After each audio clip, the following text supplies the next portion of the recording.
بسم اللہ الرحمن الرحیم۔ وضو ہو یا نہیں ہو، ہر وقت یہ تسبیح پڑھنے والے پر اچانک موت نہیں آ سکتی۔ فرمان محمد مصطفیٰ صلی اللہ علیہ وآلہ وسلم۔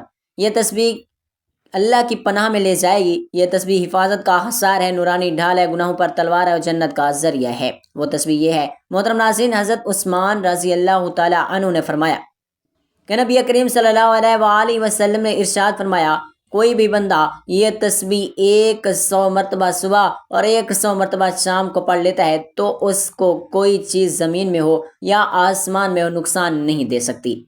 اس تسبیح میں ایک روحانی حصار ہے، ایک نورانی ڈھال ہے جو بندے کے گناہوں، جنات ہو یا جادو ہو یا نظر بد ہو یا اچانک موت کا خوف ہو، جب یقین کے ساتھ اس تسبیح کو صبح اور شام پڑھ لیتا ہے تو اللہ تعالیٰ اسے ایسی حفاظت عطا فرماتا ہے جو بندے کے وہم و گمان میں بھی نہیں ہوتی۔ یہ تسبیح بندے کے گرد ایک ایسا نورانی کلا بنا دیتی ہے کہ شیطان 1000 بار کوشش کرے مگر قریب بھی نہیں آ سکتا۔ اس تسبیح کے ساتھ جو دن طلوع ہوتا ہے وہ دن بندے کے لیے حفاظت کی ضمانت لے کر آتا ہے، اور جس رات میں یہ تسبیح پڑھی جائے اس رات اچانک موت کا سایہ بھی قریب نہیں آ سکتا۔ یہ تسبیح پڑھنے والوں وہ خوش نصیب ہوتی ہیں جس کی زندگی سے اندیش، وسوسے اور شیطانی چال یکدم دور ہو جاتی ہے۔ یہ تسبیح دنیا کے ہر خوف پر غالب ہے۔ ہر تسبیح کے ساتھ دل کو سکون ملتا ہے، رزق میں برکت آتی ہے، دشمن زیر ہو جاتے ہیں اور دل کا خوف اللہ کی رحمت سے بدل جاتا ہے۔ ایسی زندگی جو ہر وقت غیر مرئی مرحلوں کی زد میں ہوتی ہے وہ قرآن کی اس تسبیح کے سبب محفوظ و مطمئن و باوقار ہو جاتی ہے۔ اس تسبیح کے ساتھ جینے والا انسان جب صبح کرتا ہے تو گویا خود کو اللہ کی پناہ میں دے دیتا ہے۔ سن لو، جب تک یہ تسبیح تمہاری زبان پر جاری ہے اس دن تک تیری موت کا وقت نہیں آیا، اور جب تیرے دل میں اس تسبیح پر یقین کامل ہوگا تو دنیا کی کوئی طاقت تیرا کچھ نہیں بگاڑ سکتی۔ وہ تسبیح یہ ہے۔ محترم ناظرین، ہمارا آج کا وظیفہ ایک ایسی تسبیح کا وظیفہ ہے جو کہ بہت ہی زیادہ برکت اور پر اثر ہے۔ جو شخص یہ تسبیح پڑھتا ہے تو حضور پاک صلی اللہ علیہ وآلہ وسلم کا فرمان ہے کہ وہ اللہ تعالیٰ کی پناہ میں آ جاتا ہے۔ یہ تسبیح حفاظت کا حصار ہے، نورانی ڈھال ہے، گناہوں پر تلوار ہے اور جنت کا ذریعہ ہے۔ حضور پاک صلی اللہ علیہ وآلہ وسلم نے فرمایا، قرآن پاک کی یہ تسبیح پڑھنے والا اچانک موت، اچانک مصیبت سے محفوظ رہے گا۔ یہ تسبیح پڑھنے سے آپ کو کبھی مایوسی کا سامنا نہیں کرنا پڑے گا، اور انشاءاللہ یہ تسبیح پڑھنے سے آپ کی تمام پریشانیاں دور ہو جائیں گی، تمام کی تمام حاجات پوری ہو جائیں گی۔ یہ تسبیح پڑھنے سے اللہ تعالیٰ آپ کی روزی میں، رزق میں اپنی غیبی مدد نازل کرے گا، اور جو شخص یہ تسبیح پڑھتا ہے تو اس پر اللہ تعالیٰ کی خاص رحمت کرم نازل ہوتا ہے۔ ہمارا آج کا وظیفہ بہت ہی طاقتور اور مشرف وظیفہ ہے، اور یہ بہت سے لوگوں کا آزمایا ہوا عمل ہے۔ میری آپ سے گزارش ہے کہ آپ اس عمل کو لازمی کریں تاکہ آپ بھی اللہ تعالیٰ کی حفاظت میں رہیں اور آپ کی تمام مشکلات، پریشانی اور مصیبتیں ٹلتی رہیں۔ ناظرین، دنیا کی زندگی فانی ہے اور اس کی فتنہ خیزیاں ہر لمحہ انسان کو کسی نہ کسی نئی آزمائش میں ڈال سکتی ہیں۔ کبھی اچانک موت تو کبھی بے خبر مصیبت انسان کو ایسے گھیر لیتی ہے کہ بچاؤ کا کوئی بھی راستہ نظر نہیں آتا، مگر اللہ تعالیٰ کی رحمت نے ہمیں بے یار و مددگار نہیں چھوڑا۔ اس نے ہمیں قرآن جیسی عظیم نعمت عطا فرمائی ہے جس کی ایک ایک آیت شفا ہے، رحمت ہے اور حفاظت کا حصار ہے۔ اسی قرآن مجید میں ایک ایسی تسبیح بھی موجود ہے جس کے بارے میں رسول اللہ صلی اللہ علیہ وآلہ وسلم نے ارشاد فرمایا کہ جو شخص اس تسبیح کو پڑھتا ہے اس پر اچانک موت نہیں آتی اور وہ اچانک آنے والی مصیبتوں سے بھی محفوظ رہتا ہے۔ یہ تسبیح اللہ کی طرف سے بندے کے گرد نورانی ڈھال بن جاتی ہے، اسے شیطان کے شر، دنیا کے فتنوں، آخرت کی ہولناکیوں سے بچاتی ہے۔ یہ تسبیح اللہ کے عرش سے نازل ہونے والی ایک ایسی نعمت ہے جو پڑھنے والے کو اللہ کی امان میں دے دیتی ہے، گناہوں کی زنجیروں کو توڑنے والی، قبر کی وحشتوں کو ختم کرنے والی اور جنت کے دروازوں کو کھولنے والی۔ یہ تسبیح ہر مسلمان کے دل کو تھام لینے والی ہے۔ اس کو ہر جمعہ پڑھنے سے ایمان کو تازگی بخشتی ہے، اور جو اسے روزانہ پڑھ لے وہ اللہ کی خصوصی حفاظت میں آ جاتا ہے۔ تو ناظرین کرام، حضرت عائشہ رضی اللہ تعالی عنہا سے روایت ہے کہ وہ فرماتی ہیں کہ نبی کریم صلی اللہ علیہ وآلہ وسلم ایک سفر میں تشریف لے جا رہے تھے اور امہات المومنین بھی آپ صلی اللہ علیہ وآلہ وسلم کے ہمراہ تھیں۔ وہ سفر کے دوران ام المومنین حضرت صفیہ رضی اللہ تعالی عنہا کا اونٹ بیمار ہو گیا اور وہ سوار ہونے سے عاجز آ گئیں، جبکہ حضرت زینب بنت حجاج رضی اللہ تعالی عنہا کے پاس ایک زائد اونٹ موجود تھا۔ نبی پاک صلی اللہ علیہ وآلہ وسلم نے ان سے ارشاد فرمایا کہ صفیہ کا اونٹ بیمار ہو گیا ہے اور تمہارے پاس زائد اونٹ موجود ہے، اگر تم اس کو ایک اونٹ دے دو تو بہتر ہے۔ حضرت زینب رضی اللہ تعالی عنہا نے جواب دیا، کیا یا رسول اللہ صلی اللہ علیہ وآلہ وسلم، کیا میں اس یہودیہ کو اپنا اونٹ دے دوں؟ یہ سن کر نبی پاک صلی اللہ علیہ وآلہ وسلم بہت زیادہ ناراض ہوئے، کیونکہ حضرت صفیہ رضی اللہ تعالی عنہا یہودی تھیں اور بعد ازاں مسلمان ہو کر ازواج مطہرات میں شامل ہوئی تھیں۔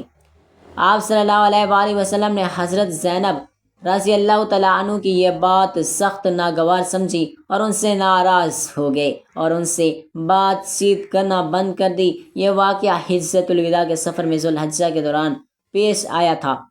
آپ صلی اللہ علیہ وآلہ وسلم کی ناراضگی کا یہ عالم تھا کہ نہ صرف ان سے بات نہ کی، بلکہ اس ناراضگی کا اثر اتنا گہرا ہوا اور طویل ہوا کہ پورا واقعہ ذوالحجہ گزر گیا، محرم گزر گیا، سفر کا مہینہ بھی ختم ہو گیا، یہاں تک کہ ربیع الاول کا آغاز ہو گیا اور چند دن بھی گزر گئے، لیکن نبی کریم صلی اللہ علیہ وآلہ وسلم نے حضرت زینب رضی اللہ تعالیٰ عنہ سے بات نہ کی۔ حضرت زینب رضی اللہ تعالیٰ عنہ نے جب دیکھا کہ اتنا طویل عرصہ ہو چکا ہے، رسول اللہ صلی اللہ علیہ وآلہ وسلم کی ناراضگی اب تک دور نہیں ہوئی، تو انہوں نے یہ گمان کیا کہ شاید اب آپ صلی اللہ علیہ وآلہ وسلم کو ان سے کوئی تعلق باقی نہیں رہا ہے، لہٰذا انہوں نے اپنا بستر، اپنی چارپائی، دیگر سامان لپیٹ لیا اور الگ ہو گئیں۔ ان کا یہ عمل ان کے دل کی گہرائی سے نکلا ہوا درد تھا۔ وہ اس حالت میں الگ ہو گئیں کہ دل غم سے بوجھل تھا کہ شاید اللہ کے نبی پاک صلی اللہ علیہ وآلہ وسلم کی ذات مبارکہ میں اب ان کے لیے کوئی جگہ باقی نہ رہی ہو۔ لیکن یہ بھی ان کی عظمت تھی کہ باوجود اپنے دل کے درد کی اور ناراضگی کی شدت کے، وہ ادب اور حیا کا دامن تھامے رہیں۔ انہوں نے نہ کوئی شکوہ کیا، نہ کوئی فریاد کی، نہ کسی اور سے کچھ کہلوایا، خاموشی سے رسول اللہ صلی اللہ علیہ وآلہ وسلم کے فیصلے کے سامنے سر تسلیم خم کر کے خود کو الگ کر لیا۔ یہ واقعہ امت کو یہ سکھاتا ہے کہ نبی کریم صلی اللہ علیہ وآلہ وسلم کی نگاہ میں الفاظ اور طرز تخاطب کس قدر اہمیت رکھتے ہیں۔ ایک جملہ جو دل آزاری کا سبب بنے، اللہ کے نبی پاک صلی اللہ علیہ وآلہ وسلم کو ناگوار ہو جا سکتا ہے، اور یہ بھی کہ حضور اقدس صلی اللہ علیہ وآلہ وسلم اپنے اخلاق میں اتنے بلند تھے کہ جب بھی کوئی ان کی رضامندی کا مستحق نہ رہتا تو اس کو اس انداز میں سمجھاتے کہ الفاظ کی سختی سے زیادہ عملی اظہار ناراضگی کا ذریعہ بنتی۔ اس واقعے میں حضرت صفیہ رضی اللہ تعالیٰ عنہ کی شان بھی نمایاں ہوتی ہیں کہ اگرچہ وہ یہود النسل تھی، مگر ان کے ایمان اور کردار نے انہیں رسول اللہ صلی اللہ علیہ وآلہ وسلم کے زوجہ مطہرہ کا مقام عطا کر دیا، اور نبی کریم صلی اللہ علیہ وآلہ وسلم نے ان کی عزت کی حفاظت اس طرح فرمائی کہ ان کے حق میں کہی گئی ایک نازیبا بات پر شدید ناراضگی کا اظہار فرمایا اور حضرت زینب رضی اللہ تعالیٰ عنہ کے ساتھ تعلقات منقطع فرما دیے۔ اس سے یہ سبق ملتا ہے کہ ایمان لانے کے بعد کسی کی سابقہ حیثیت کو طعنہ و تشنیع کا نشانہ بنانا اسلام کی روح کے خلاف ہے، اور اللہ کے نبی کریم صلی اللہ علیہ وآلہ وسلم کس قدر کسی مومنہ کی توہین برداشت کر سکتے ہیں، خواہ وہ ابتدا میں کسی بھی قوم سے تعلق کیوں نہ رکھتی ہو۔ رسول اللہ صلی اللہ علیہ وآلہ وسلم نے اس واقعے کے ذریعے اپنی امت کو یہ تعلیم دی، عزت ایمان سے ہے، نسب سے نہیں، اور تقوی ہی انسان کو اللہ کے نزدیک بلند مقام عطا کرتا ہے، جیسے قرآن کریم میں ارشاد ہوا، اور یہ بھی کہ ازدواجی زندگی میں نرمی، تحمل اور برداشت سے کام لینا ہی اصل کامیابی ہے، جبکہ کسی کی سابقہ زندگی کو بار بار یاد دلانا یا اس پر طعنہ دینا انسان کو اللہ اور اس کے رسول صلی اللہ علیہ وآلہ وسلم کی ناراضگی کا مستحق بنا دیتا ہے۔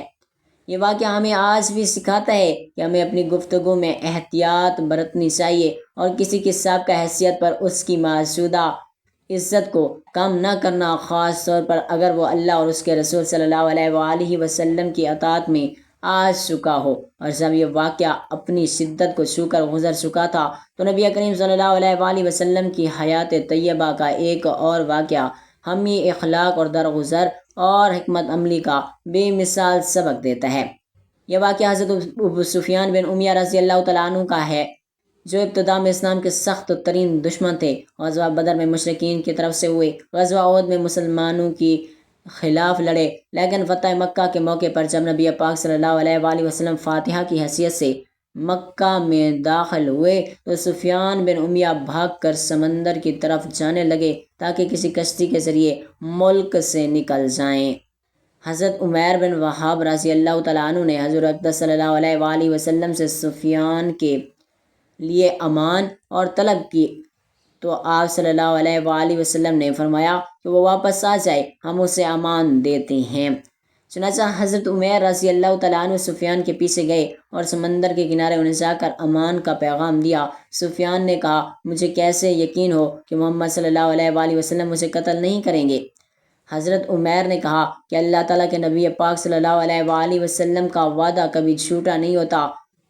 بالآخر سفیان واپس آئے اور کچھ وقت نبی کریم صلی اللہ علیہ وآلہ وسلم کے ساتھ گزارا بھی، اور وہ بھی مسلمان نہیں ہوئے تھے، مگر نبی پاک صلی اللہ علیہ وآلہ وسلم نے ان کے دل کو اسلام کی طرف مائل کرنے کے لیے ان کے ساتھ حسن سلوک اور احسان کا رویہ اپنایا۔ حنین کی عظمت میں جب بہت سا مال مسلمانوں کے ہاتھ آیا تھا، نبی کریم صلی اللہ علیہ وآلہ وسلم نے سفیان بن امیہ کو 100 اونٹ عطا فرمائے، اور پھر تھوڑا سا وقفہ دے کر مزید 100 اونٹ دے دیے، اور پھر ایک بار اور 100 اونٹ دے کر 300 اونٹ عطا فرمائے۔ سفیان حیرت میں پڑ گئے کہ ایسا احسان تو کوئی بادشاہ بھی نہیں کرتا، یہ تو شخصیت ہے جو سچ میں اللہ تعالیٰ کا رسول ہے۔ چنانچہ ان کے دل میں اسلام کی سچائی بیٹھ گئی اور دل سے مسلمان ہو گئے۔ انہوں نے خود کہا کہ مجھے اس وقت اسلام سے زیادہ کسی چیز سے نفرت نہ تھی مگر اللہ کے رسول صلی اللہ علیہ وآلہ وسلم کی سخاوت اور حسن سلوک نے میرا دل جیت لیا ہے۔ یہ واقعہ نبی کریم صلی اللہ علیہ وآلہ وسلم کی حسن سلوک کی مثال ہے، جو دلوں کو تسخیر کر لیتے ہیں۔ نبی کریم صلی اللہ علیہ وآلہ وسلم صرف دشمن کو زیر نہیں کرتے تھے بلکہ دلوں کو مسخر کرتے تھے، ان کے دل کی دیواریں گرا دیتے تھے اور محبت سے انہیں اسلام کی روشنی میں لے آتے تھے۔ سفیان بن امیہ کا دل بدلنا کوئی آسان بات نہ تھی، مگر جب وہ رسول اللہ صلی اللہ علیہ وآلہ وسلم کے قریب آئے، ان کے حلم، ان کی شفقت، ان کی وسعت قلبی کو دیکھا تو خود کہنے لگے، یہ دین تو سچ ہے اور اس کے نبی کا وہ مقام ہے جو اللہ کے نبی کا ہونا چاہیے۔ اس طرح اسلام ایک دشمن کے دل میں محبت سے داخل ہوا اور ایک سخت دل انسان نرم دل میں مومن بن کر رہ گیا۔ یہ واقعہ امت کو یہ سکھاتا ہے کہ صرف زبان سے نہیں بلکہ اپنے رویے سے، اپنے اخلاق سے، اپنے عمل سے دلوں کو جیتنا چاہیے۔ اس لیے اگر کسی کے دل میں اسلام کی روشنی ڈالنی ہو تو اسے رسول اللہ صلی اللہ علیہ وآلہ وسلم کی سیرت کے آئینے میں دکھاؤ، کیونکہ یہی وہ راستہ ہے جس سے دشمن دوست بن جاتا ہے، نفرت محبت میں ڈھل جاتی ہے اور کفر ایمان میں بدل جاتا ہے۔ اور جب سفیان بن امیہ رضی اللہ تعالیٰ عنہ کا دل اسلام کی روشنی سے منور ہو چکا تھا تو اس کے کچھ ہی عرصے کے بعد ایک اور ایمان افروز واقعہ ہمیں نبی کریم صلی اللہ علیہ وآلہ وسلم کے صبر و استقامت، دل جوئی اور امت کے غم میں ڈوبے ہوئے دل کی جھلک دکھاتا ہے۔ وہ واقعہ طائف کا ہے، جب رسول اللہ صلی اللہ علیہ وآلہ وسلم اپنے چچا ابو طالب، اپنی زوجہ محترمہ حضرت خدیجہ رضی اللہ تعالیٰ عنہ کی وفات کے بعد مکہ مکرمہ کی سختیوں سے مجبور ہو کر طائف تشریف لے گئے۔ شاید وہاں کے لوگ اسلام قبول کر لیں اور اللہ کے پیغام سننے سے تیار ہو جائیں، لیکن طائف والوں نے آپ صلی اللہ علیہ وآلہ وسلم کے ساتھ بدترین سلوک کیا۔ سرداروں نے نہ صرف ان کو انکار کیا بلکہ شہر کے اوباش لڑکوں کو آپ صلی اللہ علیہ وآلہ وسلم کے پیچھے لگا دیا، جنہوں نے آپ صلی اللہ علیہ وآلہ وسلم کو پتھر مارے، یہاں تک کہ آپ صلی اللہ علیہ وآلہ وسلم کی نالانیں مبارک خون سے بھر گئیں۔ حضرت زید بن حارثہ رضی اللہ تعالیٰ عنہ جو آپ کے ساتھ تھے، اس کا سر بھی زخمی ہو گیا تھا۔ جب آپ صلی اللہ علیہ وآلہ وسلم اس حال میں شہر سے باہر نکلے تو ایک باغ میں بیٹھ کر اللہ تعالیٰ سے فریاد کی، اے اللہ، میں اپنی بے بسی اپنی کمزوری اور لوگوں کی نگاہوں میں اپنی بے قدری کی شکایت تجھ سے ہی کرتا ہوں۔ اے ارحم الراحمین، تو میرا رب ہے، اگر تم مجھ سے ناراض نہیں تو مجھے کسی کی پرواہ نہیں، لیکن تیری عافیت مجھے عزیز ہے۔ نبی کریم صلی اللہ علیہ وآلہ وسلم کی یہ دعا اس انداز میں فریاد کرنا بتاتا ہے کہ ایک نبی کا دل کتنا نرم ہوتا ہے۔ وہ دشمن کا بدلہ بد دعا سے نہیں لیتے بلکہ دعا سے لیتے ہیں۔ اس لیے میں اللہ تعالیٰ نے آپ صلی اللہ علیہ وآلہ وسلم کے پاس حضرت جبرائیل علیہ السلام کو بھیجا اور عرض کیا، اگر آپ حکم دیں تو ان دو پہاڑوں کو جو طائف کے دونوں جانب ہیں ان پر ملا دیا جائے اور قوم ہلاک کر دی جائے۔ لیکن حضور اقدس صلی اللہ علیہ وآلہ وسلم نے جواب میں فرمایا، نہیں، بلکہ میں دعا کرتا ہوں کہ اللہ ان کی نسل میں ایسے لوگ پیدا کرے جو اس کے دین کو قبول کریں گے اور ایک دن اللہ کے دین کے سچے علمبردار بنیں گے۔ یہ وہ رحم دل نبی کریم صلی اللہ علیہ وآلہ وسلم تھے جنہیں ان کے رب نے رحمت للعالمین بنایا تھا۔ وہ جنہیں تکلیف دی گئی، جنہیں پتھر مارے گئے، جن پر ظلم و ستم کیا گیا، لیکن آپ کی زبان سے بد دعا کے بجائے دعا ہی نکلی۔ اور آج دیکھ لو، طائف وہی شہر ہے جہاں قرآن پاک پڑھا جاتا تھا، آذان گونجتی ہے، مسجدیں آباد ہیں، اسلام اپنی روشنی بکھیر رہا ہے۔ یہ نبی کریم صلی اللہ علیہ وآلہ وسلم کی دعا کی قبولیت ہے کہ دشمنوں کے دل بدل گئے، ان کی نسلیں مومن بن گئی، طائف ایمان کا مرکز بن گیا۔ یہ واقعہ ہمیں دکھاتا ہے کہ صبر کی انتہا پر بھی نرمی فتح لاتی ہے، اور یہ کہ جو شخص اللہ کی رضا کے لیے سب کچھ جھیلتا ہے، اللہ اسے دنیا اور آخرت دونوں جہانوں میں سرفراز کر دیتا ہے۔ حضرت عثمان بن عفان رضی اللہ تعالیٰ عنہ وہ جلیل القدر صحابی ہیں جنہیں نبی کریم صلی اللہ علیہ وآلہ وسلم نے 2 بیٹیوں کے نکاح کا شرف بخشا اور فرمایا کہ اگر میری تیسری بیٹی ہوتی تو میں وہ بھی عثمان کے نکاح میں دے دیتا۔ حضرت عثمان رضی اللہ تعالیٰ عنہ کو عبادت میں خشوع و خضوع، سخاوت، حیا اور تقوی میں ایک خاص مقام حاصل تھا۔ حضرت عثمان رضی اللہ تعالیٰ عنہ نے فرمایا کہ نبی کریم صلی اللہ علیہ وآلہ وسلم نے ارشاد فرمایا، کوئی بھی بندہ یہ تسبیح 1 مرتبہ صبح اور 1 مرتبہ شام کو پڑھ لیتا ہے، اس کو کوئی چیز زمین میں ہو یا آسمان میں ہو نقصان نہیں دے سکتی۔ اس تسبیح میں ایک روحانی حصار ہے، ایک نورانی ڈھال ہے جو بندے کے گناہوں کو، جنات ہو یا جادو ہو یا نظر بد ہو یا اچانک موت کا خوف ہو، جو بندہ یقین کے ساتھ اس تسبیح کو صبح اور شام کو پڑھ لیتا ہے تو اللہ تعالیٰ اسے ایسی حفاظت عطا فرماتا ہے کہ جو بندے کے وہم و گمان میں بھی نہیں ہوتا۔ یہ کلمات بندے کے گرد ایک ایسا نورانی قلعہ بنا دیتے ہیں کہ شیطان بیزار ہو کر 1000 کوشش کر لے مگر قریب بھی نہیں آ سکتا۔ اس تسبیح کے ساتھ جو دن طلوع ہوتا ہے وہ دن بندے کے لیے حفاظت کی ضمانت لے کر آتا ہے، اور جس رات میں یہ تسبیح زبان پر ہوگی اس رات اچانک موت کا سایہ بھی قریب نہیں آ سکتا۔ یہ تسبیح پڑھنے والا وہ خوش نصیب ہے جس کی زندگی سے اندیشے، وسوسے، شیطانی چالیں ایک دم دور ہو جاتی ہیں۔ یہ تسبیح دنیا کے ہر خوف پر غالب ہے، اس کے ساتھ ساتھ دل کو سکون ملتا ہے، رزق میں برکت آتی ہے، دشمن زیر ہو جاتے ہیں اور دل کا خوف اللہ کی رحمت سے بدل جاتا ہے۔ ایسی زندگی جو ہر وقت غیر مری حملوں کی زد میں ہو، وہ اس تسبیح کے سبب محفوظ اور مطمئن باوقار ہو جاتی ہے۔ اس تسبیح کے ساتھ جینے والا انسان جب صبح تسبیح کرتا ہے تو گویا خود کو اللہ کی مکمل پناہ میں دے دیتا ہے۔ سن لو، جب تک یہ تسبیح تیری زبان پر جاری ہے، اس دن تک تیری موت کا وقت نہیں آیا، اور جب تیرے دل میں اس پر یقین کامل ہوگا تو دنیا کی کوئی طاقت تیرا کچھ نہیں بگاڑ سکتی۔